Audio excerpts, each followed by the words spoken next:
Well, as we bring Numbers to a conclusion, I hope that you've been surprised by the amount of history, legal precedent, and establishment of God's principles that we have found here. And that this is anything, the book of Numbers, but a bland accounting record, as the name kind of implies.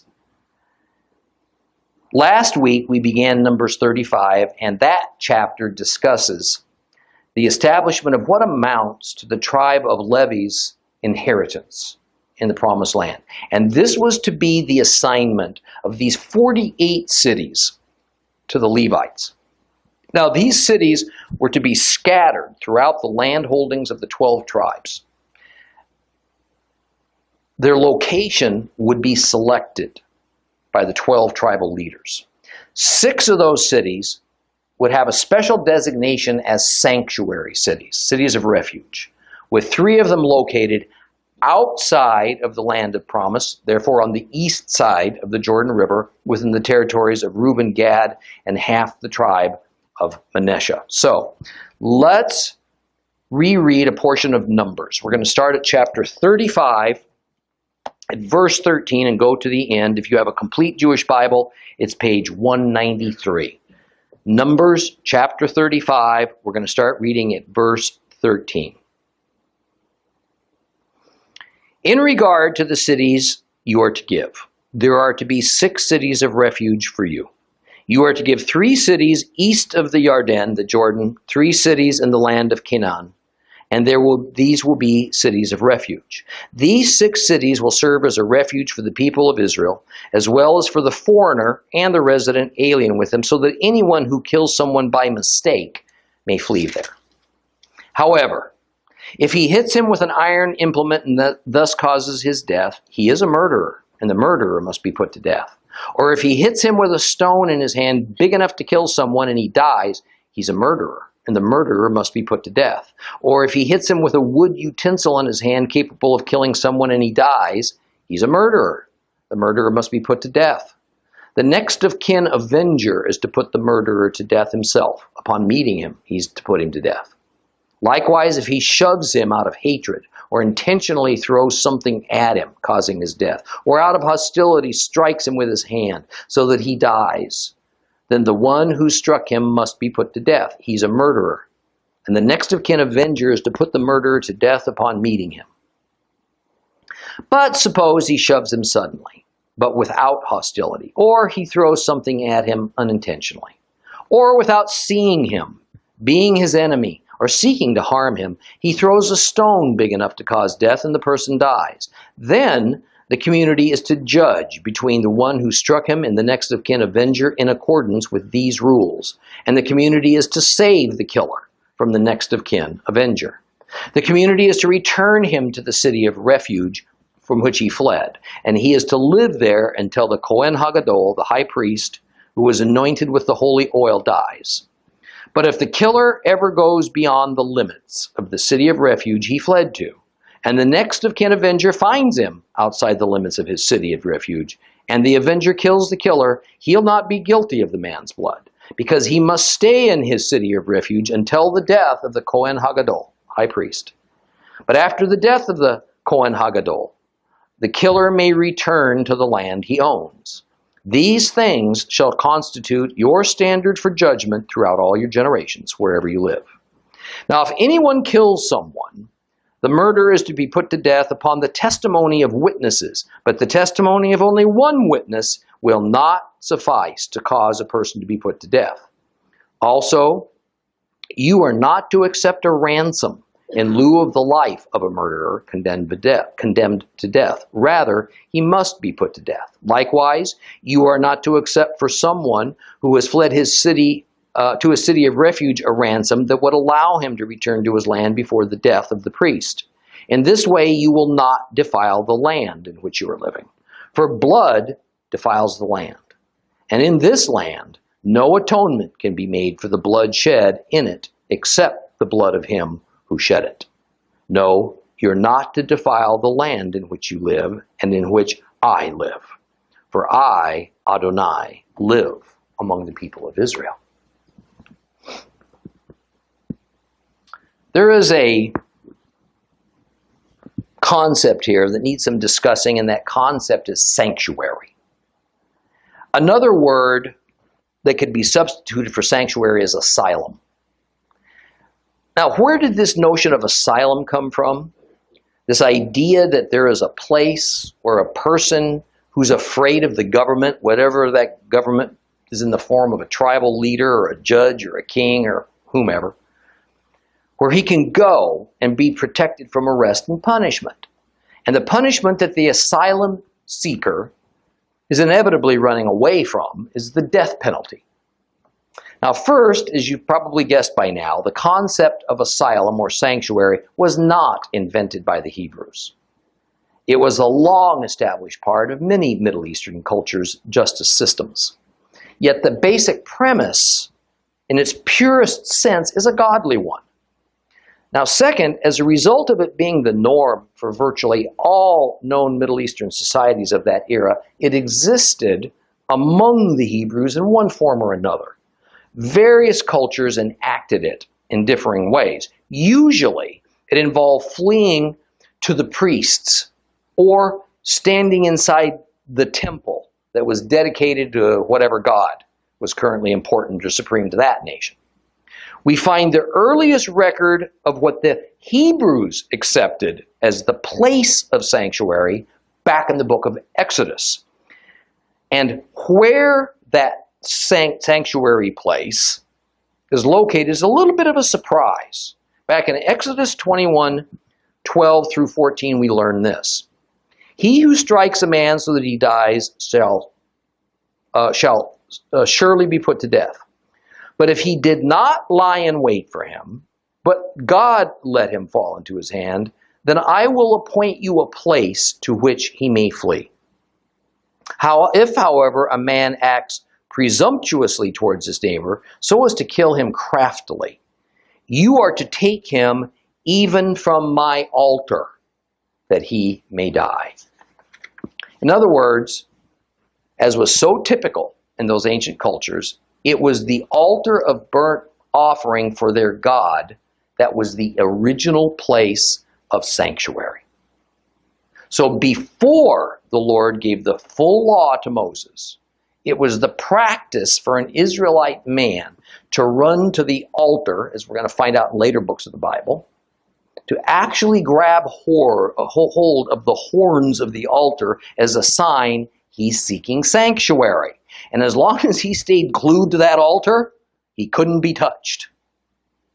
So here in Numbers 35, Yahweh orders that he wants the principle of sanctuary to be carried out, which means both that the people, that God accepts this principle, and that in order for it to be valid, his people must follow his procedures of asylum. Now, since there were no sanctuary cities until they had entered the promised land, what was used before that time? Well, it's unimaginable that a regular Israelite was allowed to touch the brazen altar inside the tabernacle compound, and certainly he could not have gone inside of the sacred tent. Likely, the camp of the Levites itself served that purpose. However, since the Torah doesn't tell us, that's just my speculation.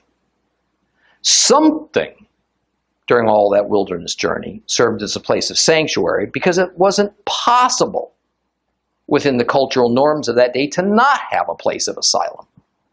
But as the centuries go by, we find that the Israelites never fully instituted the system that the Lord gave to them. There were sanctuary cities, but in some eras, they were either not in use or there were other means of sanctuary in addition to the asylum cities.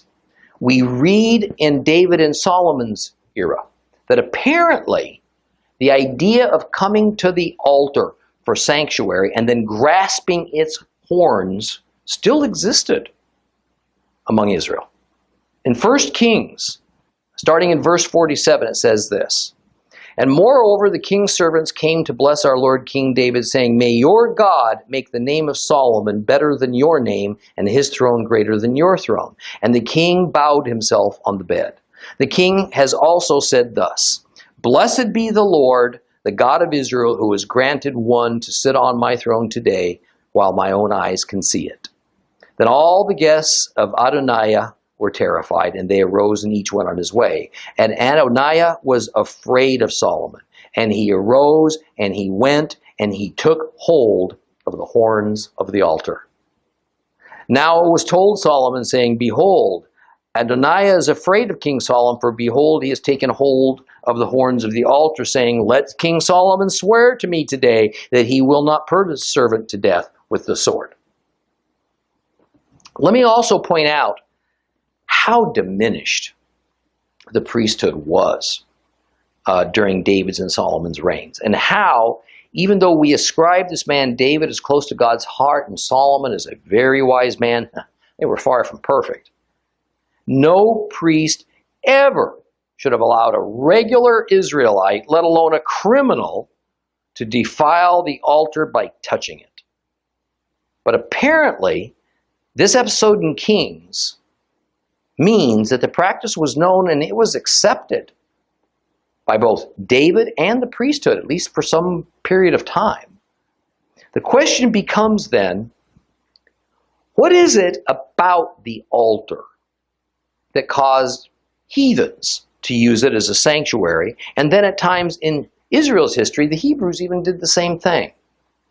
It's because whatever touches a holy object becomes holy itself. This is a guiding biblical principle. We saw it with the fire pans that Korah and those 250 men brought before the Lord. But because these men and their fire pans were unauthorized to come before the Lord, they were destroyed. They were made holy by being so near to God, let alone touching a holy object. This falls within the Levitical law that holiness, as well as impurity, can be transmitted from person to person, object to object, even person to object, and object to person. Thus, the fire pans, which had contracted holiness, were beaten into a lid for the altar. The coals and the incense ashes that were in those fire pans were taken outside of the camp and destroyed. God's ordinance does not allow human hands to touch the altar or any sacred implement.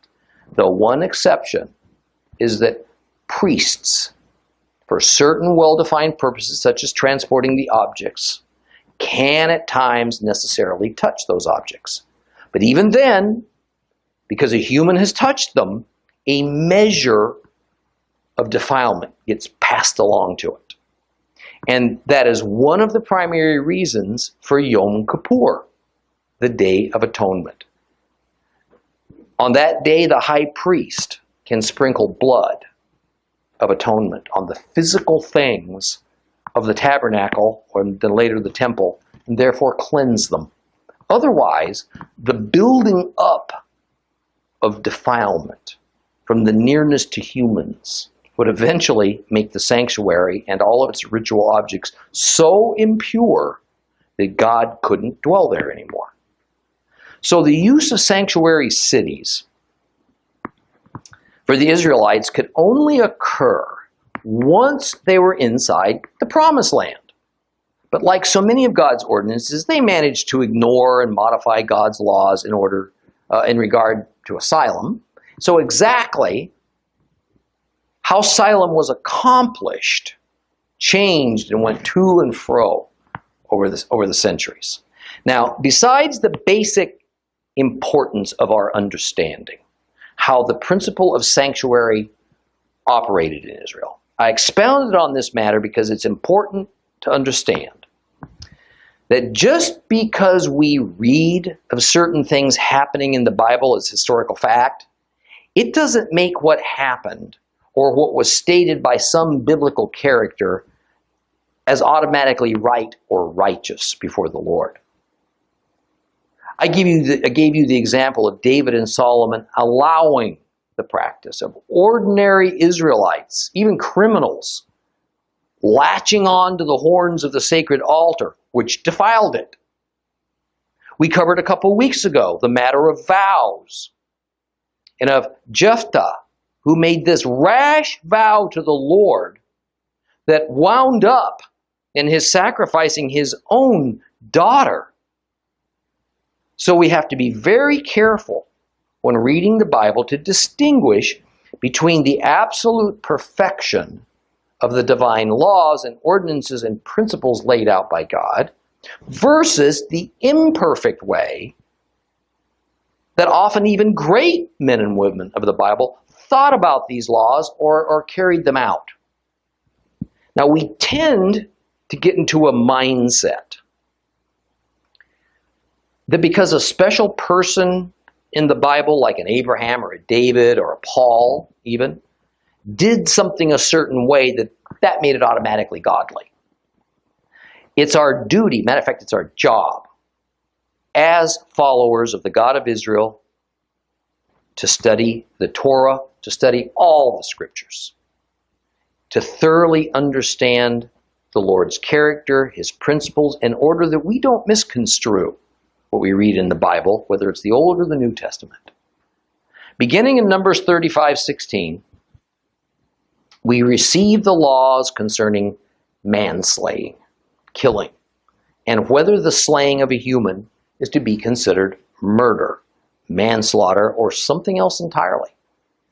And as we covered back in Leviticus, intent is the key to making this determination, just as intent is the key to determining the seriousness of any and all sins. And in order that it be made clear just what the Lord considers homicide versus accidental killing versus justifiable taking of a human life, we get this series of examples. And the first example revolves around the implement that was used to cause the death. And the principle is that if such an implement was designed for the purpose of inflicting harm, like a spear, a bow and arrow, a mace, then it is a weapon.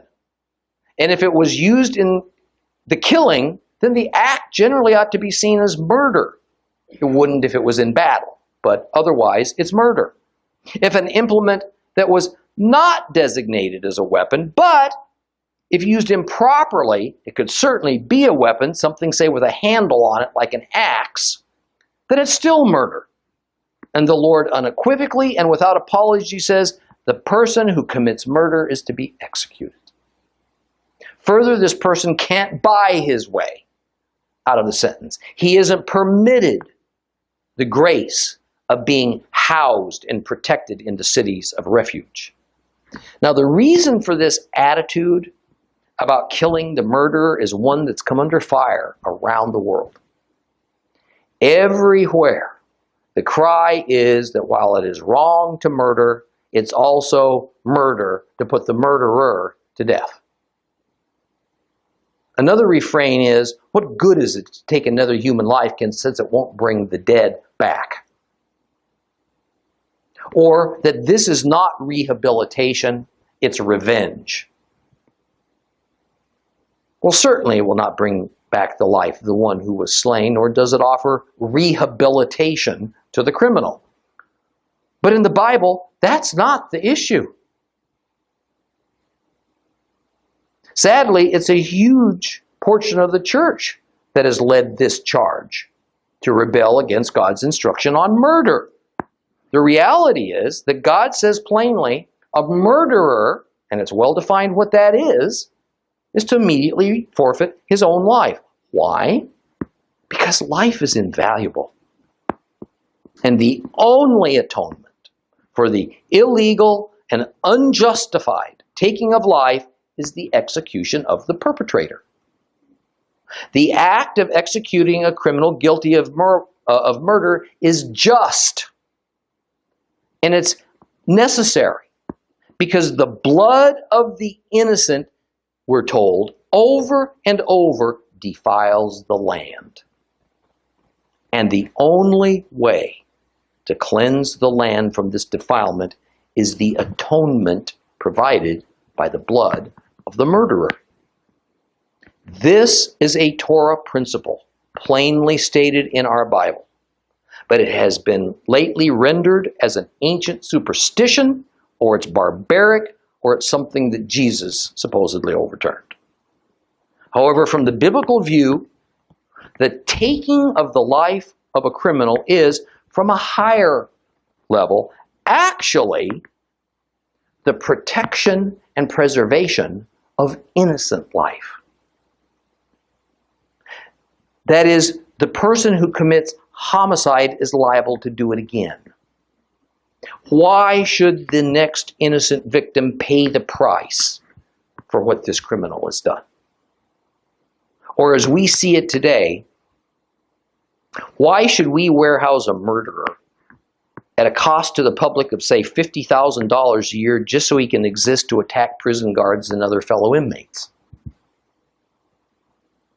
Sadly, as Western society increasingly turns its back on what God has ordained as just punishment for violent crime, we see the criminal being turned back into society again, only to quickly find another victim because, unfortunately, violence has become that person's nature.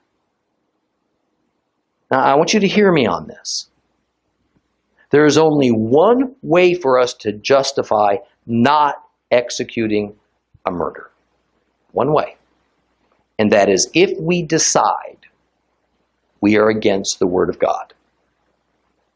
And the way we have done this is by saying that that section of the Bible, the Torah, that deals with all these matters so forthrightly, well, it's abolished now. It's dead and gone. So it doesn't even apply. I'm going to say straight away that if we're going to even entertain the notion that the Torah is dead and gone, then so are the 10 Commandments. Because they're simply the first 10 of the 613 laws of Torah. That's all they are. Yet so hypocritically, many of us believers will declare that the Old Testament isn't for us, and yet how many of us would walk through the doors of a church that didn't have a copy of those 10 Commandments displayed in some prominent place in their sanctuary? We've got them right up there on the stone tablets. If a church really believed what they say they believe about the law, how many sermons would have to be discarded because they mention the infallibility of the 10 Commandments, which is just the law in Exodus? See, we believers get so confused on these matters because we have demanded that the Old Testament is to be considered invalid, even though Yeshua himself went out of his way to tell us point blank that we should never think such a thing. And that if we want to know if there will ever be a time when the Torah and the laws and the prophets are abolished, you know when he says that it will be? After heaven and earth passes away. Now, I don't want to detour too long, but by way of example, some time ago I had a pastor tell me that when Jesus spoke those words about the law and the prophets not being abolished, that he was only talking to the Jewish people. So it applied only to the Jewish people. So I trapped him. And I said, okay, do you know exactly what passage those words are spoken in? He said, not off the top of my head. I then asked him what he thought the most important message was that Jesus ever gave to the church. And he said it was probably the Sermon on the Mount, which, by the way, I fully agree with. Well, to his surprise, maybe to yours, those words of Yeshua steadfastly and plainly maintaining the validity of the law and the prophets were in Matthew 5:17 through 20, smack dab in the middle of the Sermon on the Mount. And a deceived church that prefers our own image of God instead of who he actually is generally to blame. And this is why Seed of Abraham and so many other congregations around the world have been formed in hope of restoring the sanctity and the authority of our entire Bible. to be our guide and written source of God's general will. Now, back to the study here. In verse 19, the Lord says that the person who is to be the executioner for this murderer is the blood avenger. The Hebrew term is Gaal, or Goel, or better, Dam, Gaal. Dam means blood, and although the word Gaal is usually translated as avenger, it more means redeemer. So it is the blood redeemer, more commonly known as the blood avenger, who is assigned to kill this murderer. Now, inherent in the Hebrew term Gaal is that the person is a relative. He's a member of the victim's immediate family or clan. And it is the Dam Gaal who's to take action on the offender. Now, let's understand, this is not a tradition. This is God's law. We just read it. Now, I don't want anyone leaving here saying that Tom Bradford says that here in America or even anywhere in the Western world, we should take out personal justice on someone who's done violent crime to one of our family members, or that if we don't do this, we're somehow disobeying God's laws. Rather, the principle behind this law is that true justice is life for life. Specifically, when the life taken was done on purpose, it was done unjustly. Once Israel started being ruled by kings, we're going to find that those kings invariably sought to stop the practice of the Dam Gaal, going after the criminal that had harmed his family member. And this was because in a structured and a settled society with a well-organized human government, it would be chaos if every man determined another man's guilt or innocence for himself and then sought to be the one who carried out the sentence. But also understand this, the principle remains. Just because of man's sinful nature and our imperfect justice system, that doesn't mean that the godly concept of the blood avenger is dead and gone. In fact, it's one of the primary duties of the kinsman redeemer to be a blood avenger. I hope you heard that. Okay? Just as we believers tend to discard those unwelcome characteristics of God, such as his severity and his wrath, in favor of his mercy and love, we also tend to picture the kinsman redeemer as a wonderful, kindly fellow whose job is as a rich uncle who runs around rescuing poor relatives from the bank who's coming to foreclose on their land. Well, certainly one function of the kinsman redeemer is to assure that land that was originally in his clan never leaves it. Or if a family member were made a slave, he would pay off a personal debt that person could be purchased back out of slavery. But another equally as important role of the kinsman redeemer is to behave as a blood avenger. Is not Jesus Christ, Yeshua HaMashiach, called our kinsman redeemer? Then understand, he wears the mantle of both aspects of that title, not just the one that we prefer. When he came the first time, it was indeed in that aspect of the kinsman redeemer that selflessly buys back a person's life from slavery. And he bought our lives back with the only way God sees as a permanent solution, with his own life and his own blood. When Jesus comes again in the near future, it's still going to be as the kinsman redeemer, but this time he's going to come in the role of the Dam Gaal, the blood avenger. He has already purchased the souls of God's people, and he did so some 2,000 years ago. Next, he's going to take out God's wrath on those who persecute his people, those who refuse to submit to his Father. And we see this most starkly as he becomes this fierce warrior leader leading the charge at the Battle of Armageddon. The formerly mild and meek Messiah will be taking lives at the rate of thousands, we're told, every time he swings his sword. Filling, again we're told, the valley of Jezreel, 3 feet deep, with the blood of those against whom he is exacting the Lord's justice. Yet what kind of justice would it be if a victim's life was taken accidentally, even if some low degree of negligence was involved, and the perpetrator then was hunted down and killed for it? Therefore, verse 22 gives us circumstances as examples of accidental killing, such as somebody getting angry and then just shoving somebody without intent to kill them.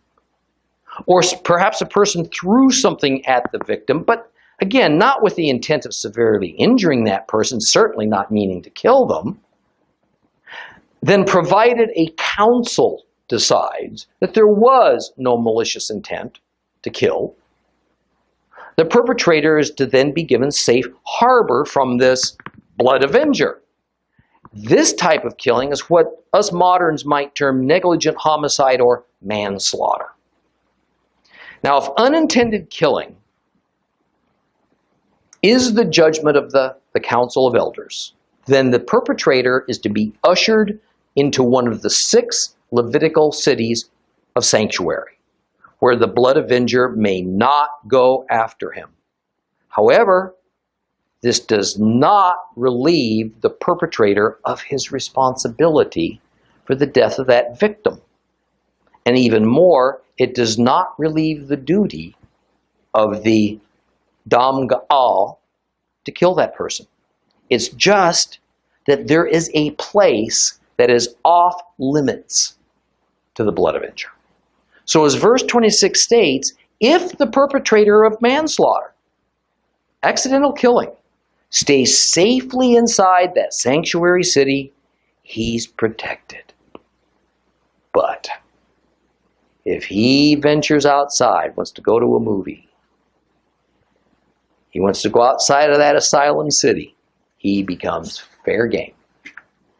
And if the blood avenger spots him and kills him outside the city limits, then it's considered justice. Then there is this interesting remark in verse 28 that adds a really important caveat to this whole procedure. The perpetrator of the manslaughter remains in his blood guilt no matter how accidental it might all have been, and therefore is exiled to the sanctuary city until the high priest dies.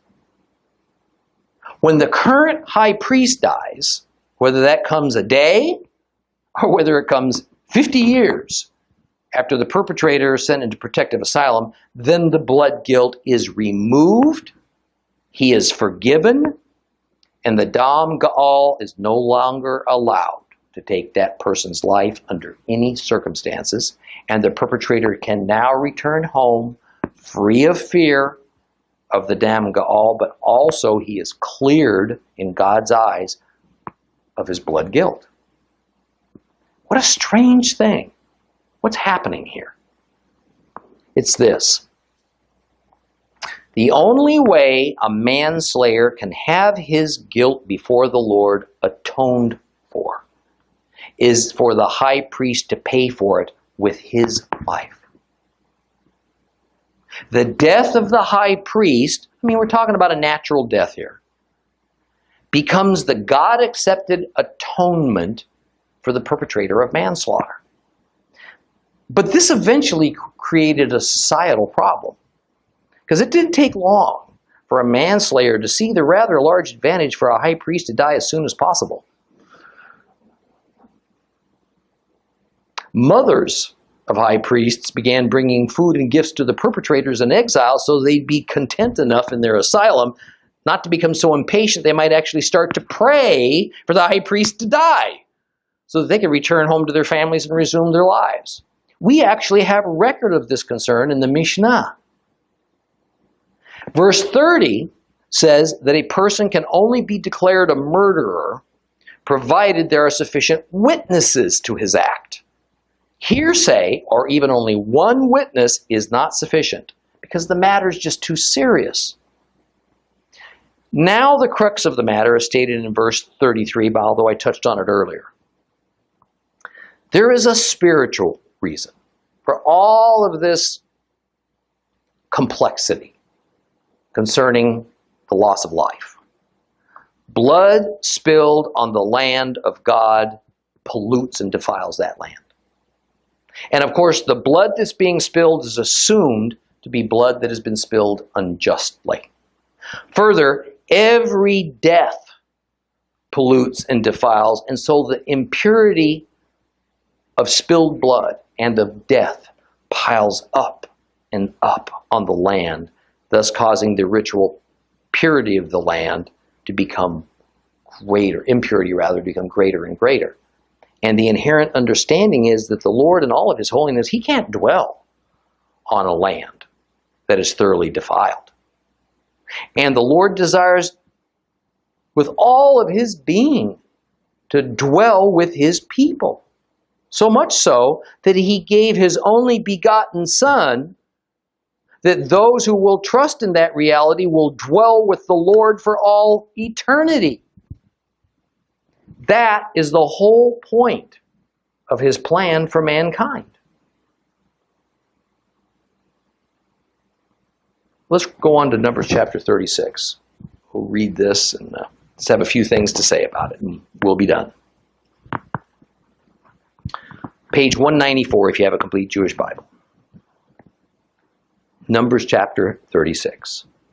The leaders of the clans of the family of the descendants of Gilad, the son of Machir, the son of Manasseh, of the families of the descendants of Joseph, approached and addressed Moses and the leaders, the heads of the clans of the people of Israel, and they said, Adonai ordered my Lord to give by lot the land to be inherited by the people of Israel, and my Lord was ordered by Adonai to give the inheritance of our kinsman Zelophehad to his daughters. But if they get married to anyone belonging to another of the tribes of the people of Israel, then their inheritance will be taken away from the inheritance of our ancestors, and it'll be added to the inheritance of the tribe they will then belong to. Thus it will be taken away from the sum total of our inheritance. And when the Yovel, the Jubilee, of the people of Israel comes, their inheritance will be added to the land possessed by the tribe they will then belong to and be subtracted from the inheritance belonging to the tribe of our ancestors. Moses gave this order to the people of Israel in keeping with the word of Adonai. The tribe of the descendants of Joseph is right in what it says. Here's what Adonai has ordered concerning the daughters of Zelophehad. Let them be married to whomever they think best, but they must marry only into a family from their father's tribe. In this way, no inheritance of the people of Israel will move from one tribe to another. For each of the people of Israel is to hold on to the land for inheritance belonging to his father's tribe. Every daughter who possesses any inheritance in any tribe of the people of Israel is to become the wife of someone from the family of her father's tribe, so that every one of the people of Israel will stay in possession of his ancestors' inheritance. Thus, no inheritance will move from one tribe to another, for each of the tribes of the people of Israel will hold on to its own inheritance. The daughters of Zelophehad did as Adonai had ordered Moses. Machlah, Tirzah, Hoglah, Milcah, and Noah all got married to sons of their father's brothers. They were married into the families of the descendants of Manasseh, the son of Joseph, and their inheritance remained in the tribe of their father's family. These are the mitzvot, the commandments, and the rulings by which Adonai gave through Moses to the people of Israel in the plains of Moab by the Jordan across from Jericho.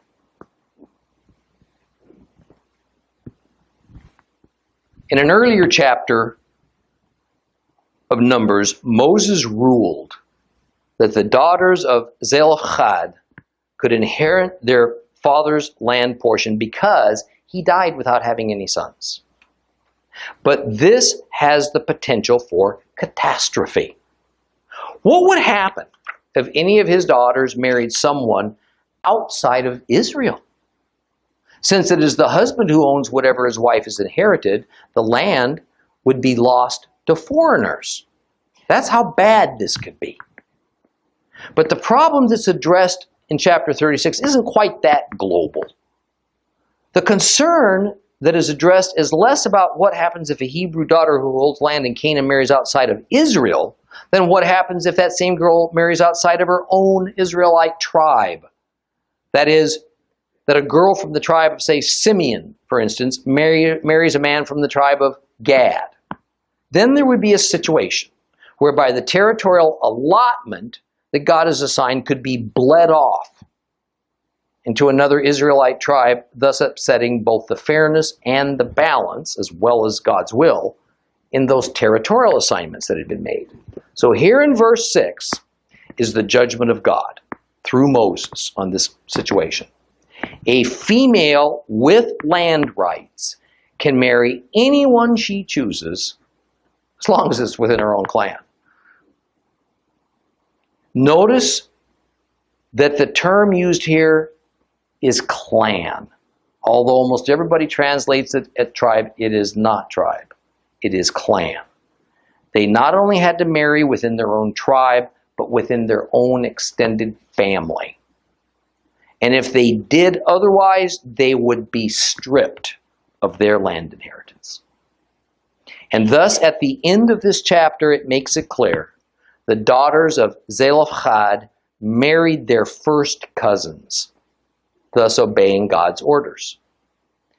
It is clear that, as one might expect, the unit of family that the people of Israel most cared about wasn't their entire tribe, it was their immediate clan. And in order that one dominant clan within a tribe not carry too much power, which in ancient times was expressed by land and livestock, God orders that daughters who have inheritance rights must marry within their own extended families. This is not the last of the instructions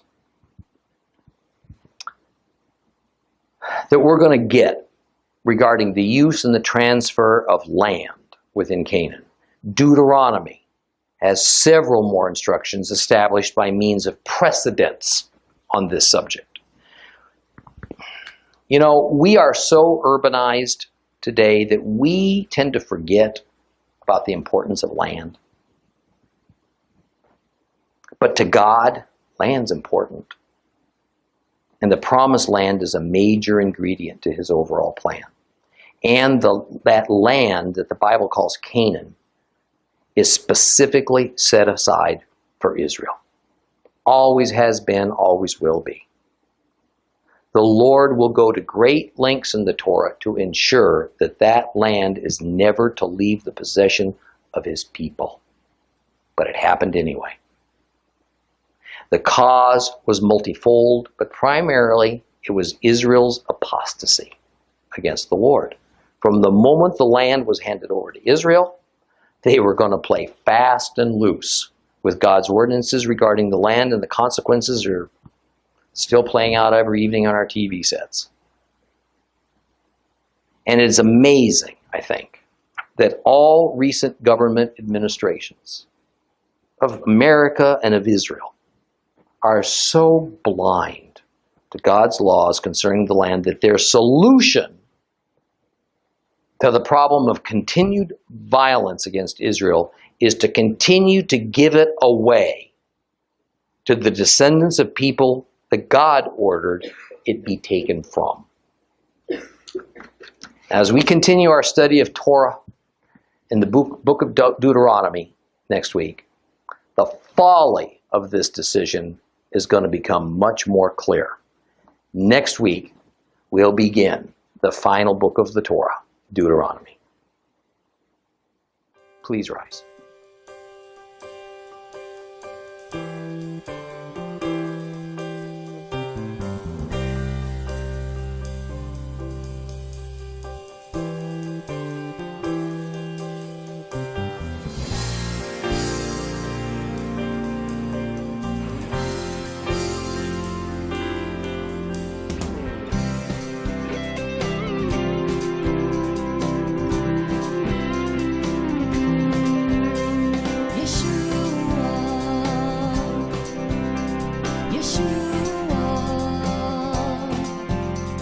예수